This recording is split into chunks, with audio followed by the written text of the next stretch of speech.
5 Liberal MPs are asking universities across Canada about their plans to protect Jewish students.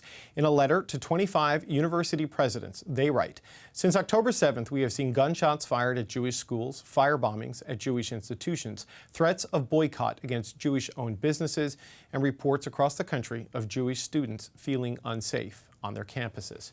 For more on what these MPs are calling for, one of the signatories, Liberal MP Anthony Housefather, joins me from his riding in Montreal. Mr. Housefather, welcome back to the show. Thank you so much, David. What is it you're seeing on campuses or hearing from students that motivated this letter?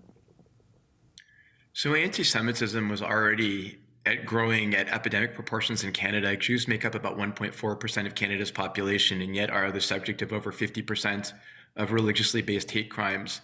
And even before October the 7th, when Hamas started a war against Israel, we had a lot of issues with Jewish students on campus. But since then, it's grown exponentially. And literally every day, I get contacted by Jewish students at McGill, at Concordia, at Université de Montréal, nearby, and even across the country, telling me that they feel unsafe on campus, that they are being, receiving anti-Semitic insults from fellow students, that they're being discriminated against by teachers, that that the administration is not taking any effective steps to protect them. I spent a lot of time talking to these students. I even brought the Prime Minister to my riding to talk to students.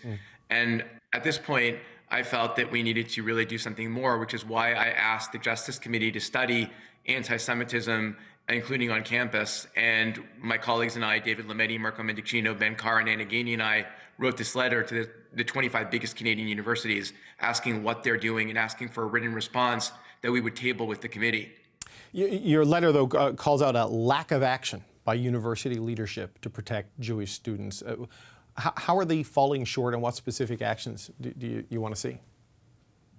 Yeah, I mean, we get contacted constantly by Jewish students, by Hillel chapters. Hillel is the Jewish organization that is charged generally in most big universities with representing Jewish students, to say that they make reports, to the university administration of actions that have been taken against Jewish students,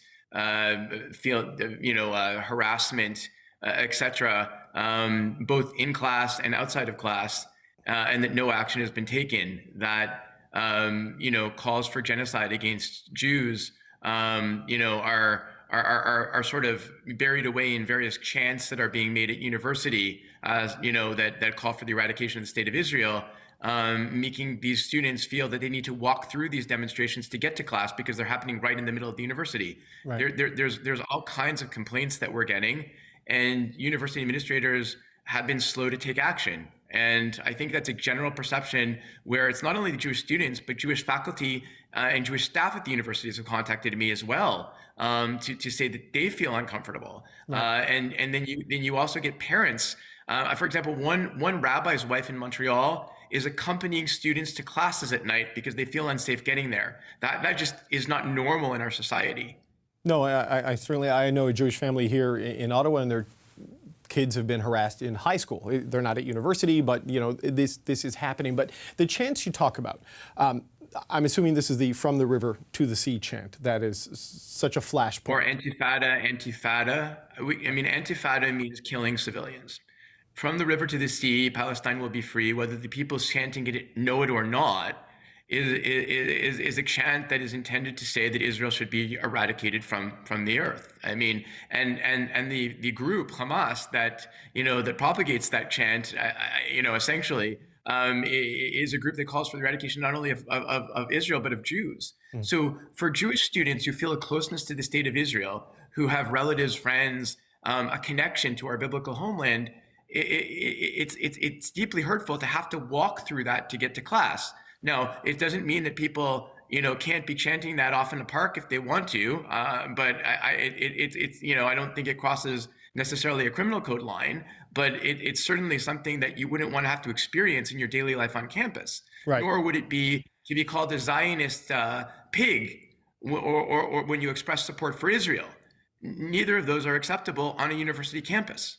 So I want to raise a different interpretation of that chant, and this is not me making the argument. I want to make that very clear.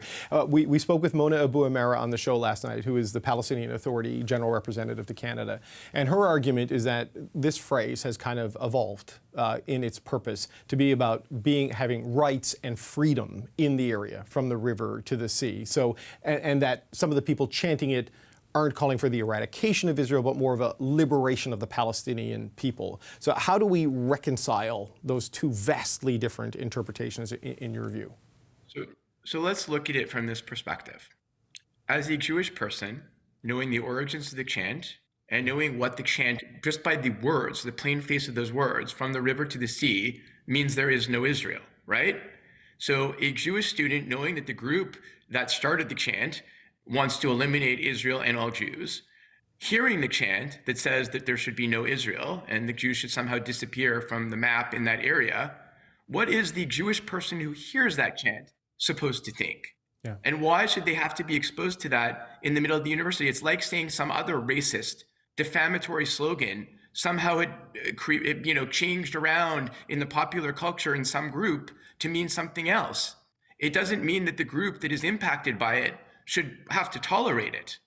It's so discourteous to say that, well, we know how horrible the chant originally was, but now it means something else to some of us, so we can go and chant it in your face.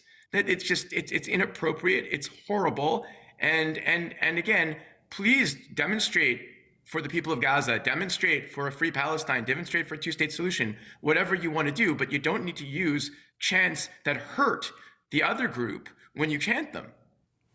The issue of this happening on campus, and as you view it as a call for the genocide of Jews, we saw this play out in the United States in spectacular fashion recently at a parliamentary committee that's cost a university president their job and has others, under intense scrutiny.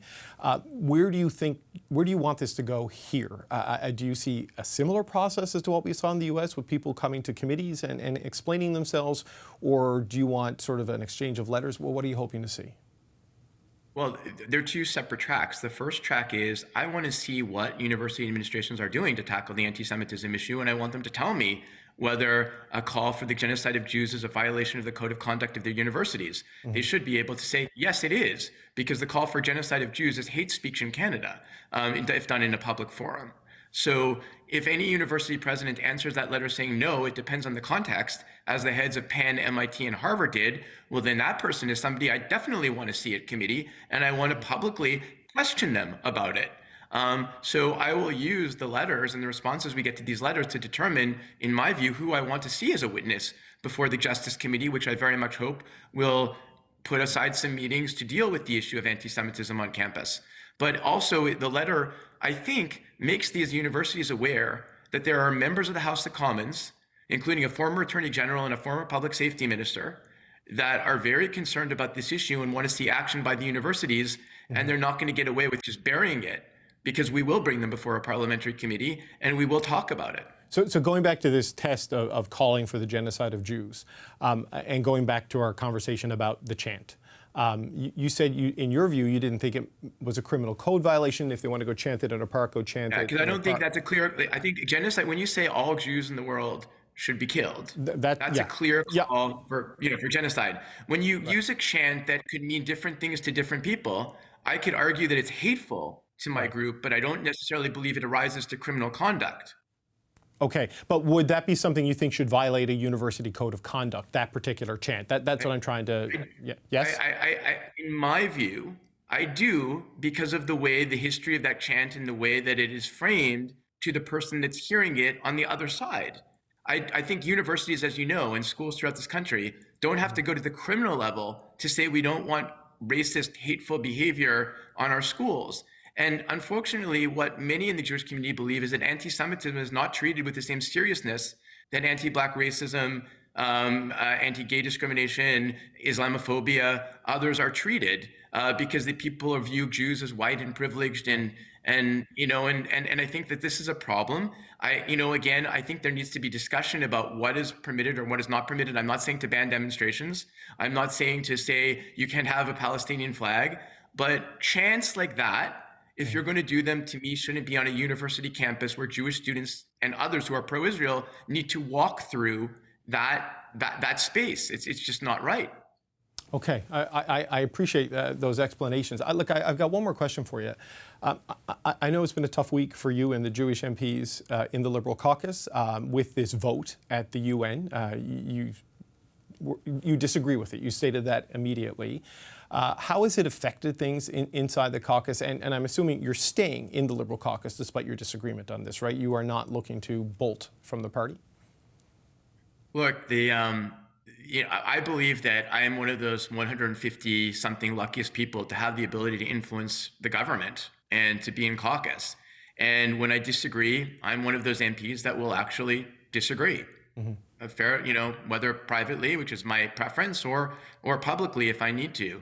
And I think that my goal is to influence the party to do what it is that I think me and my constituents and others that support that want us to do. And I was very disappointed in the vote at the UN. I don't think it was consistent with the statement that we made with Australia and New Zealand that day, which we had worked on and I was comfortable with, and I said it, and I think I will continue to say that at the United Nations, where Israel is singled out for vilification by many countries at a time when Israel is at war, it is not the appropriate time to shift Canada's traditional position to vote against Israel and call for an immediate ceasefire, which is impractical and completely unfair to Israel, because it would mean Israel would have to lay down arms, and the terrorist group that it's fighting against has no obligations under international law. Right. Anthony Housefather, Liberal MP, appreciate it as always. Thank you, sir, for coming on today.